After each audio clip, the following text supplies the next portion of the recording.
video of JMSpeedshop. So today we're going to do my own build. I have to do a review on my own car, of course, because I do all the other cars also. So I think it would be fair to the car to do also a review on my own.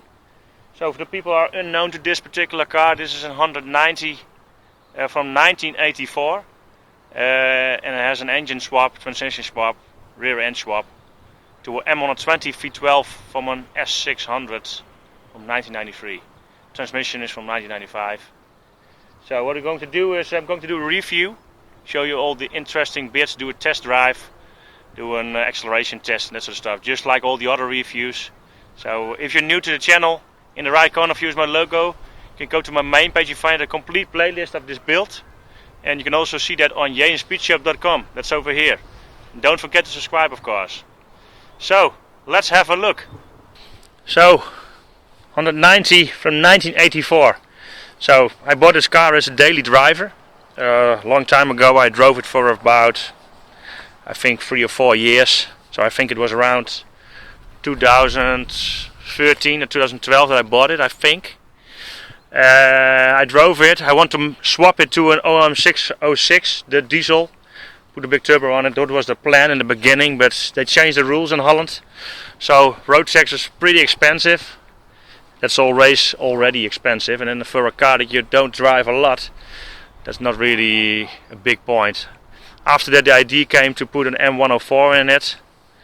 I already had that engine, but there was something that I found on the internet that I should do something else and swap a V12 in it, because to my knowledge nobody put an M120 V12 in this car. They did a Toyota swap in the past, but not really. I cannot really found a swap that was completed, so that's gave me a reason to start this build. So on the outside it's changed to a facelift model. I think the facelift model came after 89, yeah. So they built the 190 platform 1982, end of 1982 I thought. I thought the original date was 1983 till 1993. This body was also on that from 1989 till 1993. So this is a facelift body originally. It's painted in 199 blue black, with altrogrey panels on the bottom, 18-inch wheels,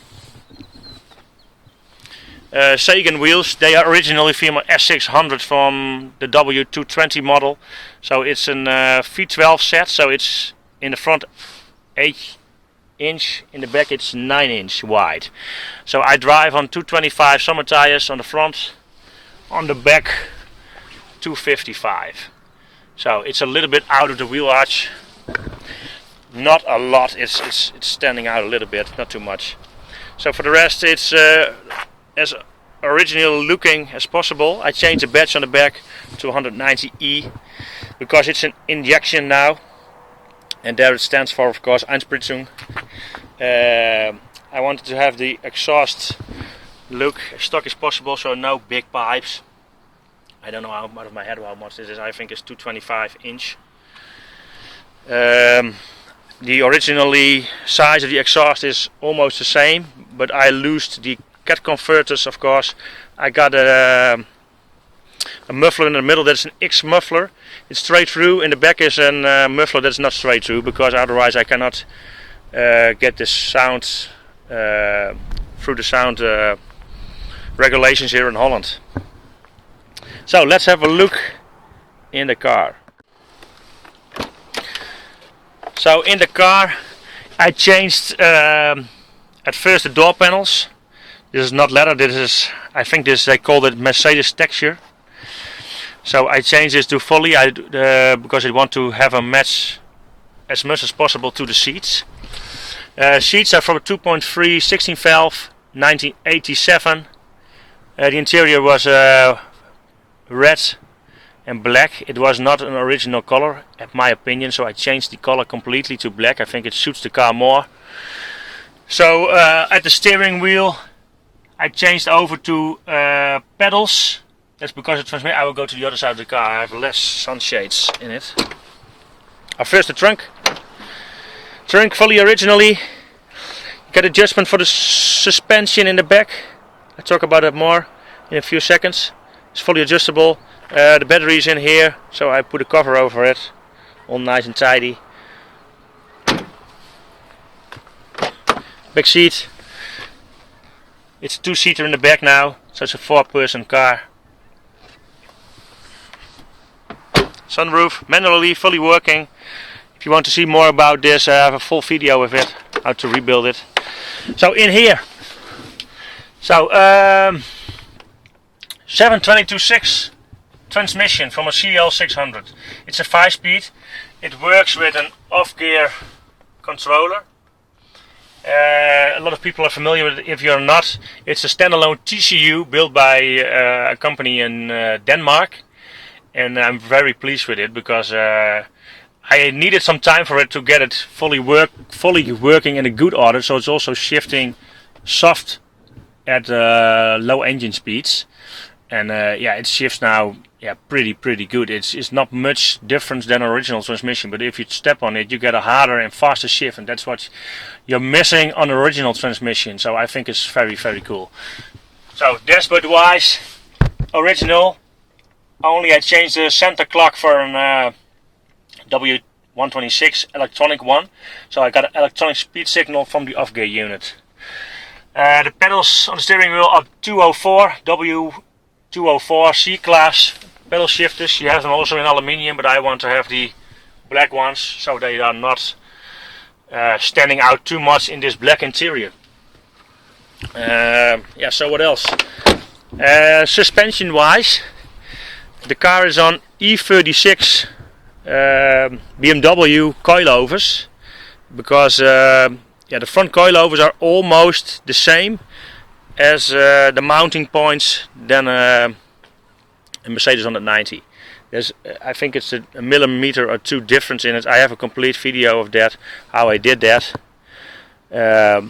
So it's completely covered in the project series how I did that. But in the front I'm now driving at 10 kilos springs.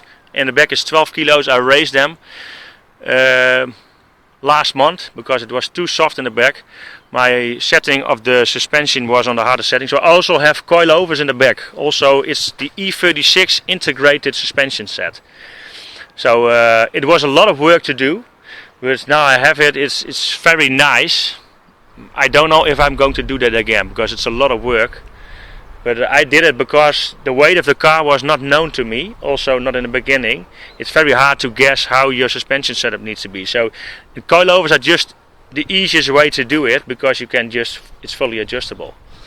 So that's I can just raise it and lower it and make the suspension harder or softer. So it drives very nice. So if you're into a little project, I can recommend doing it, but it's a lot of work. So let's show you under the hood. So the engine, this is where it all is all about, I think, in this particular car.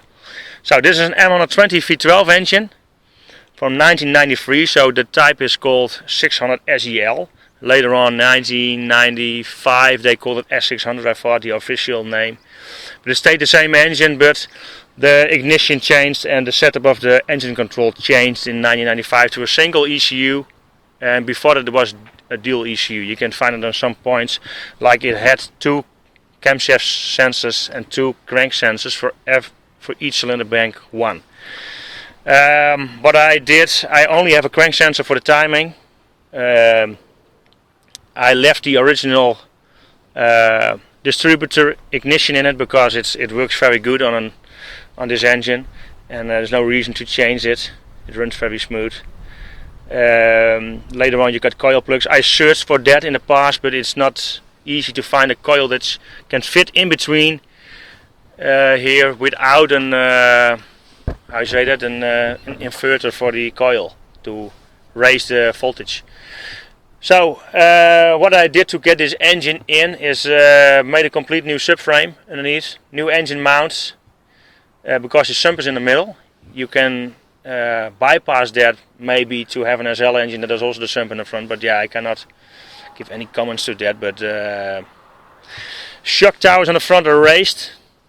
I don't know if it's fully needed because I think it will fit. I think they were raised 2 centimeters, I'm not sure. It's not sure about that anymore out of my head. I raised them, strut bar over the top just to keep it stable. It's strengthened to the subframe, up to the frame rails, also on the inside. Fully coilovers. Radiator S600, fans on the front, one fan on the back. This engine is running with a fan that's constantly running with a Visco clutch, because this radiator is from factory already too small, because this radiator is the same as on an S500, and so it's constantly running through the temperature. Fan is coming on, is going down in temperature, fan is going off. It's constantly in between that temperature. That's normal for this engine. I'm now running stable at 86 degrees.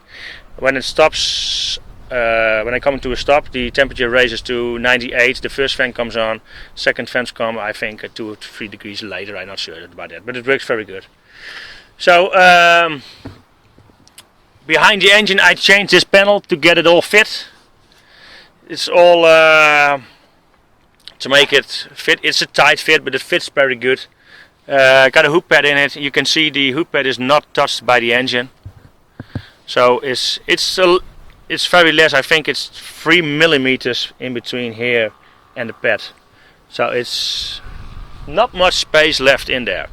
So engine wise, performance wise, 424 horsepower, 585 Newton meters. I will put the dyno sheet down below the video. You can have a link to my website. You can see the dyno sheet for the complete numbers at what RPM this engine delivers the power. So I think we should do a test drive in my beauty. Let's go.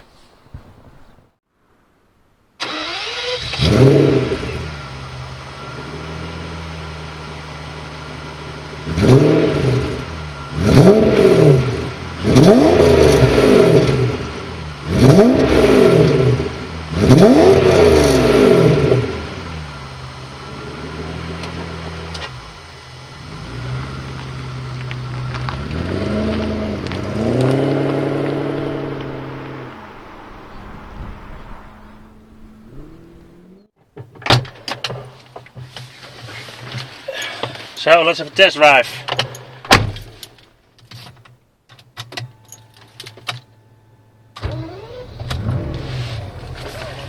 Beautiful sound. I really like it. Transmission is a lot of softer. People that looked through my videos earlier in the process that could have found the transmission shifting hard into D or into R. There is a setting in the transmission that you can adjust. I did that, and it's just much better. So Mercedes 190, very nice car. They're getting popular by the day. If you look to the prices of these particular, just the 190 itself is getting more attractive to people to buy them, because it's a very easy small car. It's easy to work on. Most parts are good to get for good prices. Some parts getting more expensive, like what I don't need to buy them, but I didn't need to buy them, but I see that the price is going up, like interior pieces around the clocks. Plastic pieces are getting more expensive. That's also, I think, the reason, because people cannot, they are not made anymore, so it's getting it's getting older. The last version of the 190 was sold in 1993. 1993. Or was it 1992? If people know for sure, I'll upload the video. I thought it was 1982. There were already cars sold in 1982, but the official production was 1983, a selling date, and they built it to 1993, I thought. So 190 get famous because of the the racing in the DTM, the Deutsche Tourwagen racing seasons. So there was 190s, BMWs, Alfa Romeos, I think Opel also. I don't know for sure, but I was very young at the time. But the old videos are very nice to see. It's like I always see, nothing to do with all the other brands, but the BMW M30 of E30 M3 and the 190 Evos were really comparing to each other. But don't forget the other brands, of course. But that was really those two models are now also seen as icons. So the normal 190s, like the 2.6s and 2.3 16 valve, 2.5 16 valve, the Evo 1, Evo 2. Those are the models that are most looked after and searched, and the prices are going up for extremely high. Last night I saw a car for sale for over 400,000 euros, an Evo 2. It had only done, I think, 3,000 kilometers or something, or less even. So they're getting very, very expensive. So the smallest displacement that was on the market was a 1.8. I thought it was in the facelift model from 89. Before that there was a 2 liter. There was original also a 2 liter. So this started out as a carburator version, 1984. The only option I had was a sunroof. And yeah, I'm not really in these cars, these small cars. I don't really need those options. I don't need electrical windows. That's very personal. I don't have air conditioning. Some parts of the world air conditioning is a must-have. In this car, yeah, it's just not possible to put air conditioning in because there's no room. So you will have to sacrifice something else, and then this car is not nice to repair something or to get to stuff. It's just yeah, I wanted to have it as easily as possible and still easy to repair things or do maintenance on. So no air conditioning in this car. So it started out 1984, 1105 kilos. The car weighs now 1440. So that's a raise of 335 kilos. If you look to a 2.6, I think a 2.6 was 1260. I think that was before the facelift model, I don't know for sure. And those weights are most of the time also without any options. So I think if you put options in this car, it will raise another 20-30 kilograms, I think. 55 liter fuel tank, pretty small with a V12. Also because of the aging of the gouge. Sometimes it can be a little tricky. I think people who drive a Mercedes know that the last quarter of a tank can be a tricky part. I never had an empty tank, also not in this car, but also not in the other cars, but I never wait till it's completely empty or the light goes on, but it can be tricky. So 55 liter fuel tank. In this car you could have a bigger one, but I think fuel economy is of course a thing.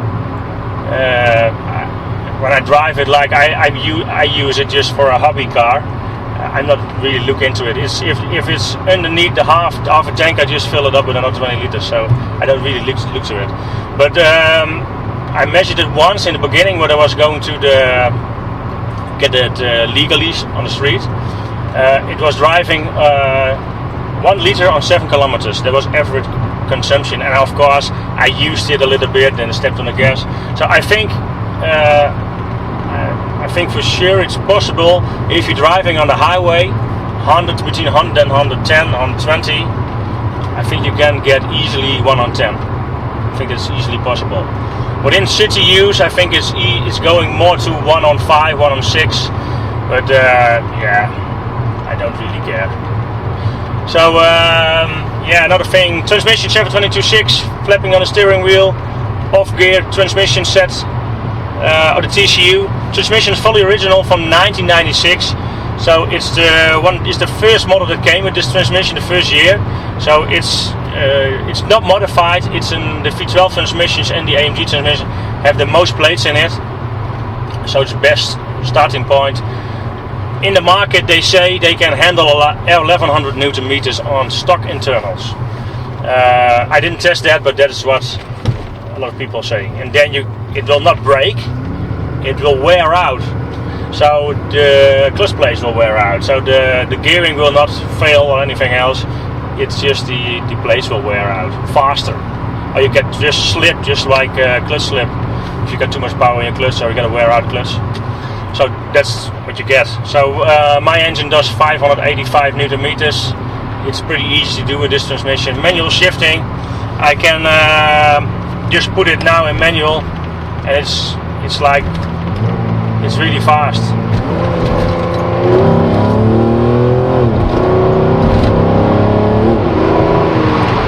It's just easily, I think, off gear says it shifts in half a second. I think that's easily done.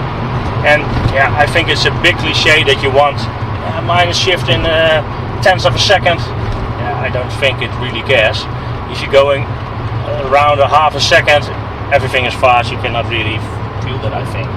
And yeah, I think a torque converter transmission like this one is always much better to handle power than a double clutch, because yeah, it's just oil in it. There's no friction plate, so it's I think I always prefer a torque converter transmission. My personal opinion, of course. So brakes, SL500 R129 brakes in the front, 300 millimeters, 4-pot calipers. In the back 290 millimeters. It is an E320 brake set. I think there are a lot of more cars. It's E320 W210 model. That's a 2-pot caliper. I used the original brake booster in the front, because a lot of people say you have to raise the brake booster. I think that's not true.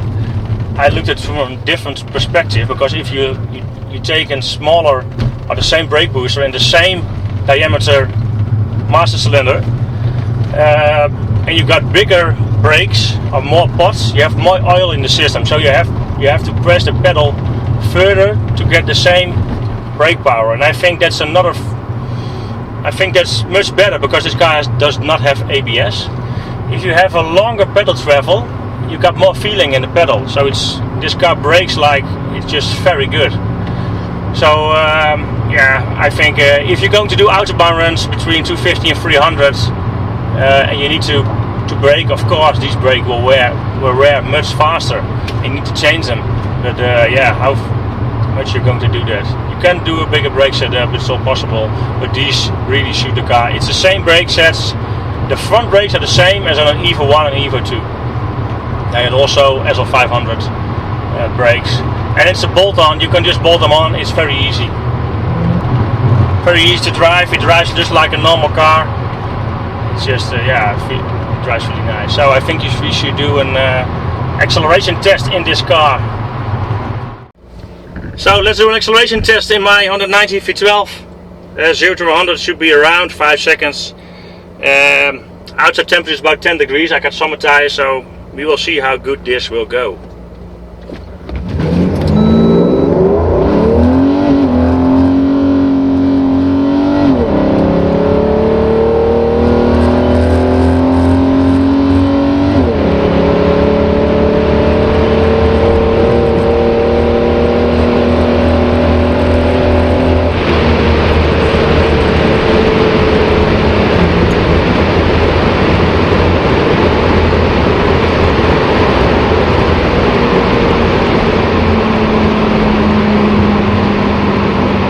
So got wheel spin, second gear, I held full throttle.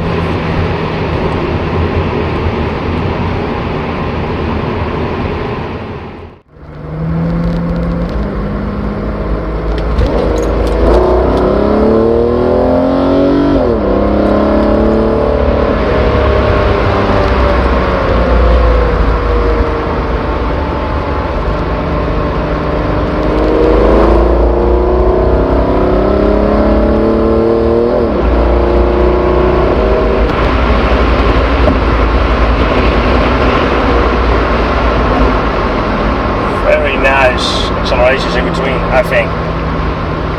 Third gear is just fantastic in this car. Nice and long, picks up very good.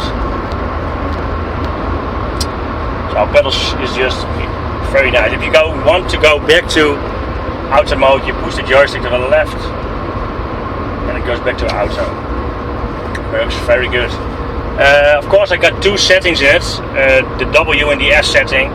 I'm using the W setting the most because it's just yeah, it's mapped in like I want to drive it.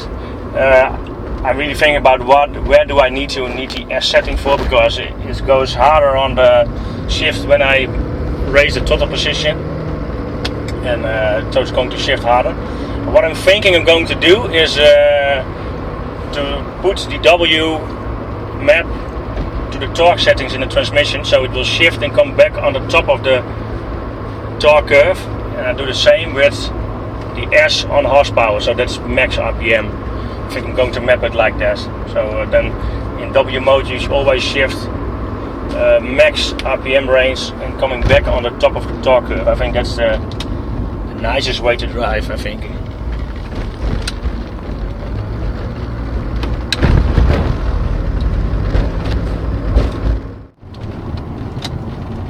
So, hope you like this video, this review of my own 190 V12.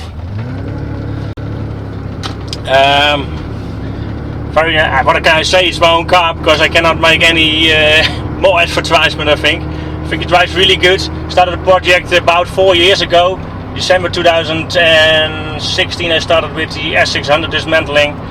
It took me a lot of time and effort, and learned a lot of new things in this project. How to do certain stuff or how to do not to do it. So if you want more information about this particular car, comment below the video, or watch and look on my website JMSpeedshop.com. Link is over here. Otherwise click on that corner. That's my logo. Click on it, you come to my main page. Look in the playlist for the complete project. It's coming nice projects coming after this. My SL500 station wagon is getting a V8 swap after the turbo swap, so it will be very nice. So thanks for watching, thanks for all the support for this project. It is finished in my opinion, so let me know what you think, and see you for the next video. Bye bye.